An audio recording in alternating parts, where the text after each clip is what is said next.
বিজেপিয়ে সকলোৱে নিৰ্বাচনতে ইমান গুৰুত্ব দিয়ে কিন্তু কংগ্ৰেছে স্যাৰ ব্যতিক্ৰম দেখিছো আমাৰ কাৰণে প্ৰত্যেকটো ইলেকশ্যন গুৰুত্বপূৰ্ণ কাৰণ ইলেকশ্যনৰ মিটিঙত আহিলে ৰাইজৰ বহুত মনৰ কথা বুজি পোৱা যায় আৰু চৰকাৰখন পৰিচালনা কৰিব বহুতখিনি সহজ হয় ৰাইজৰ লগত মিলামিছা কৰাৰ ইলেকশ্যনটো এটা ডাঙৰ প্ৰক্ৰিয়া আমাৰ কেণ্ডিডেট বিলাক গৈছে বিধায়কসকল গৈছে কোনোবা গাঁৱত ৰাস্তা হোৱা নাই গম পাই আহিব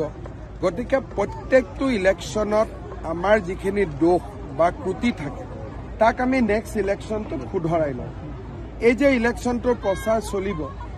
ইয়াৰ পিছত অতি কমেও ৬-৭খন মোৰ মিটিং হ'ব তেওঁলোকৰ লগত যে ৰাইজক কি হ'ল কোনটো ৰাস্তাৰ কথা ক'লে কোনটো দলঙৰ কথা ক'লে কোনটো আঁচনিৰ কথা ক'লে তেনেকৈ অহা এক বছৰত আমি আৰু শুধৰণি কৰি ল'ম গতিকে আমাৰ কাৰণে এইটো এটা নিজকেও সংশোধন কৰা